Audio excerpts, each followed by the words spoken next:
Hi, this is Lee Watts, and I am the VP of Brand Experience at Tandem Light Press. And today I'm here with my boss, the president of Tandem Light Press, Dr. Pamela Larde. So, Dr. Pamela, thank you for joining your own company YouTube interview today. Thank you so much for taking some time out for us today. Absolutely. Thanks for having me. I'm excited. Yes. I'm excited to interview you. And it's so interesting because our goal for this YouTube channel and just for our video series is to interview a lot of our authors and get to know their stories and look at their books. But there are some topics that Dr. Pam and it always comes up when we're thinking about strategy and branding and publishing and all of that. And we see the questions on social media, and we even see some of the mistakes and things that people make. And we thought, let's talk about it. Let's do some videos and dig in and help answer some questions for people who may be wondering. But before we go there, in case I was going to say TLP, but Tandem Light Press is new to some of you, let's just hear a little bit more about how long Tandem Light has been in existence. So tell us a little bit about the start of Tandem Light Press. Okay, well, I'm a traditionalist. So I went to school for journalism, and in my mind, everything needs to be done the right way. And what is the right way? Well, I was all about following the industry standard. And so when I finished my first book probably in 2012. And I was looking for a literary agent, and I attended all the writers' conferences. I educated myself as much as possible about the publishing process. And at that time, doing anything outside of publishing with a big publishing house was really taboo. So it was never a thought for me to go to an independent publisher or to self-publish. So I sat down with these agents, and they both loved my book. Great writing, excellent information. But there was the big but with both of them. But who are you? You're not Oprah, you're not Steve Harvey, and you're giving this relationship advice. And the publishers that we try to sell you to are going to want your name to be something that can be sold. And that was devastating for me because so you're telling me all my life, I thought you do things the right way. You write an excellent book, and it happens. And they're telling me that's not how the industry works. The way the industry works, if you're writing nonfiction in particular, they need to know who you are first. So they told me to go and even to the point, I mean, they're very specific. How many Twitter followers do you have? I said, I had 300. How many Facebook followers do you have? Maybe 400. And they said, okay, so just to give you an idea, we're looking for people who have at least, at that time, this was in 2012, at least 10,000 followers on Twitter. Wow. At least 5,000 followers on Facebook. And I was nowhere near that. But I did decide to spend a year working on my platform and trying to build that. But what I also did, leaving that meeting with both of these are two separate meetings with two different literary agents who told me the exact same thing. I decided I'm going to start my own company. And the reason is because I know that there are people out there who have a voice, who have a story to tell, but if they don't have the platform, they're not going to be picked up by a big publisher. So I wanted to be the person that kind of came in between that and really serve the emerging influencers that are out there, because everybody isn't all the way there yet. So that's how Tandem Light Press got started. I love that. I love that it wasn't, because you could have just published your own book and just went on your way and just said, one and done, I got it done.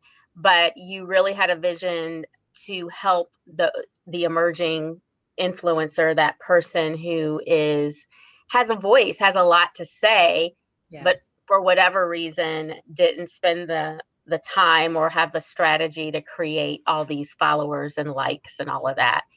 So, and honestly, there are so many people out there now that are like that. But I want to get to something. You kind of started to talk about that a little bit, and I want to pick that up, and then we're going to talk about publishing the traditional way. I love how you start off this conversation and self-publishing, because we see a lot of that happening. But even before we get there, I've been to many, many church services, conferences, and I've heard people prophesy and tell people, you have a book in you, you're going to write a book, you should write a book, you should write a book. How do you know if you should write a book? If it's in you, if this is something that you should pursue and do? Well, I think there's two ways. I think number one, if you are constantly told that you should write a book, I think that's I think that's a very reliable sign, that, some Mhm. people want to hear your story. They want to hear what you have to say. But I also think if there's something just deep down in you that needs to write a book, I think that's another, I almost want to make that even more of that. That's the even deeper indicator that, yes, you should definitely write a book. And then of course there are people who, I just need something that will, I don't know, kind of go along with my brand. I'm a coach, and I think I probably need a book to go with it. When it comes from that place, they don't tend to be as passionate, and the books probably don't tend to be as great. But we do have people who come to write books from that standpoint as well. I tend to like the people who either have been told you should write a book, or it's just so deep in their gut, they just have to do it. Yeah, yeah.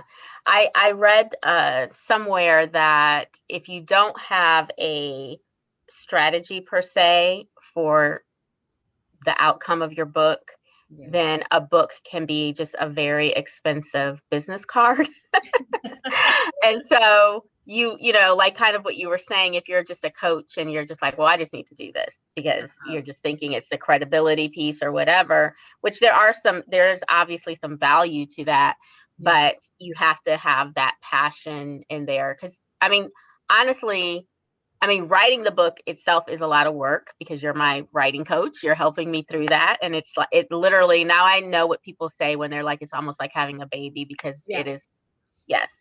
But then I also know there's another level of work once the book is written.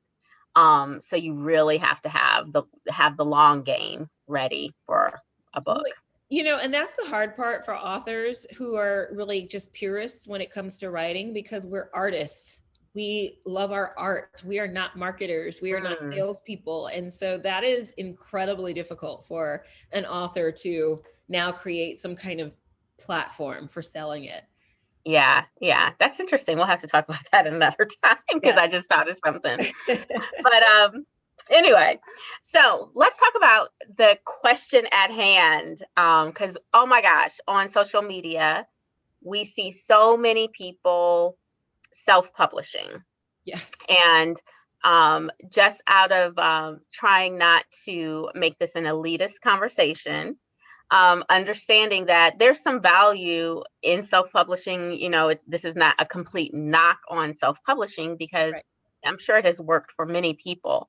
But let's talk about the differences between going through a publishing company and self-publishing, and maybe some pros of each. And because we are a publishing company, and of course we would like to see people come through a publishing company, what may be missed Mhm. if you don't come through a publishing company? So I know that was a lot. So let's just start with um, kind of tell me why you you well, we talked a little bit about why you started the publishing company, but why you are a traditionalist and really believed in publishing in the first place. Yeah. Well, one of the things that I started doing as I was doing the research about publishing and what that meant, and self versus traditional publishing, and I started collecting ugly books. I started, because there would be people in, sitting, have a table in front of the grocery store, which I think is, that's awesome. That's innovative. And say, hey, here's my book. And I always tried at, especially at that time in my life, to support the authors, and I'd buy the book. And then I would go home and I'd open it and like, oh my gosh, like this is horrible. One of the books that I bought on the street, the whole entire interior of the book was in script font. It's like, Wow. what? So that is the kind of thing that would never fly in a professional publishing company. And they probably thought it was really cute. And so when you work with a professional publishing company, they understand industry standard. They Yes. understand what fonts are appropriate and Yes. what's not. And they also understand that the cover of the book is not just an automatic your face on the cover. I mean, so there's so many things that there are nuances within the industry that immediately scream this was self-published if Yep. you don't know better. And so, and you did mention that some people do it and they do it well and they're successful. And those are the people who are more business minded. They treat it like a business and they delve into it. I don't mean they treat it like a business from just a financial standpoint or even just a marketing standpoint. I mean, they learn the industry. They go to conferences. They spend time actually learning the industry, and then they self-publish their book. Those are the ones that do really well. Okay, so that was good. That helped answer a lot, because it's not like you're even saying don't do the self-publishing, but if you're not willing to learn the industry and do the work, Yes. and also kind of a little bit of what you were alluding to, get some feedback, like some honest, hard feedback. Yes. Should my picture be on the front of my book? No. No. Anyway. Not unless you're Oprah. Not unless you're Oprah. Right. And so, yeah, so that helped answer a lot of that question and why people should look for a publishing company. And what are some other differentiators, like that you get from a publishing company, other than those industry standards that really help guide you through the writing of it? Yeah, well, so there are also within the traditional publishing world, there are the hybrid publishers, which is more like Tandem like press, and then you have the more standard publishers where and the difference from a financial standpoint is with a hybrid publisher, you would pay for the publishing process upfront. With the traditional or standard publishers, you pay in through your royalties. So whereas you might get 80% royalties with a higher hybrid company, but you've paid up front, but you get 80% royalties. With a standard company, you may not pay up front, but your royalties might be just about 10% or less. 10% is actually generous. And so it really kind of depends on your preference. You Yeah. also have different levels of control. When you work with a hybrid company, they also engage you in much of the process. Here are some book cover drafts. Let us know what you think. Here's, the titles. What titles do you want? With a traditional company, they are going to title it for you. They're going to determine your book covers for you. And you might be, depending on the company, you might be able to have some input, but the final word is theirs. So if they don't like your input, it's not, it's really not your book. Right. It's their book. And right. with a hybrid company, it is your book. Yeah. And you're actually putting out the cash for it up front. But so there is a difference in control among those two industries. Yeah. And I think also I've learned, I think, from working with Tandem Light, and I mean working for you, not just with you. Even though I'm handling a lot of the marketing piece, I hear your conversations on the business side of the publishing, and it can get tedious and a little complicated. So and because I have a busy career and I'm trying to, I'm working my business and I have children and all these other things, I personally, like, time is very valuable to me. Right. I don't have the time to either learn it or mess it up or figure it out. And so there's a comfort in working with, whether it's a hybrid or full publishing or however it is, that someone is handling those details for Yes. you. Yes, it's so important. And I think about it as if, if you're getting married and you're just wanting to just focus on looking pretty and walking down the aisle, that's kind of the same thing with the publishing process. We can either get your hands into everything, every part of the process, or you can just kind of sit pretty. And when the book releases, you're the face, you're the image. And not to say that there's no work, but you don't need to worry about the nitty gritty of the publishing piece of it. Yeah, excellent, excellent.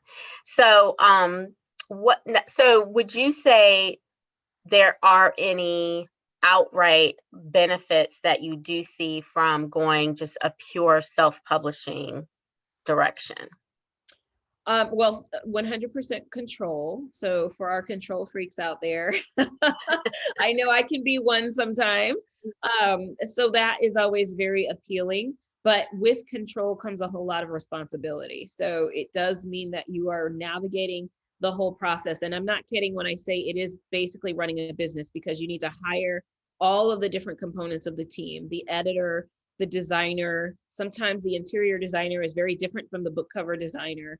It is, you are hiring a team. And I think those people who self-publish and try to do everything themselves, I'm just going to upload it to this website, I'm going to run it through, some editing system, they are selling themselves short. If you really want to do it well and you want to self-publish well, then you really do need to hire a team. And that is just the publishing team. After that, you Right, need a marketing team. right, right, right. Okay, so this has been like extremely helpful. I mean, just hearing all the different components and sides of this, and I'm sure listeners out there and and people viewing this video, if you're considering writing a book and you're just trying to decide the next steps. Well, let me ask you this before we go further. At what point, let's say someone, I'm sure someone watching this right now is writing a book. They're Yeah. either in the middle of writing it or they're thinking about writing a book. At what point do you contact, if you say, I do want to go through a publisher, Mhm. at what point do they contact Tandem Light? Yeah. Well, it's interesting because we have had people contact us at every stage. I have a book in my head, and they have Right, signed a contract with us with just a book in their head. So it does depend on the author, because, for example, those who sign with an idea often need help with the writing process. So when we are a part of that process early on, we can help them write the book with our author coaching and allow them to kind of evolve, with us. And that also helps with the marketing, because there might be some aspects of the writing that either successfully or do not successfully speak to the audience. And, you can get that right, right from the beginning. So other people who are more independent when it comes to writing, the writing side of it, they can wait until that manuscript is fully written and then, reach out to us at that point. okay, great. So we will make sure we put the website in the comments below, and email addresses or anything, like if you're thinking or just need to talk out and just need a consultation on where you are in the process and what direction you may need to go. We'll have that information below. But thank you so much. This has been extremely helpful, even though I talk to you all the time. I picked up a few nuggets today. So thank you so much. And we will see you all again soon, because we have more topics to explore with Dr. Pam. Thank you.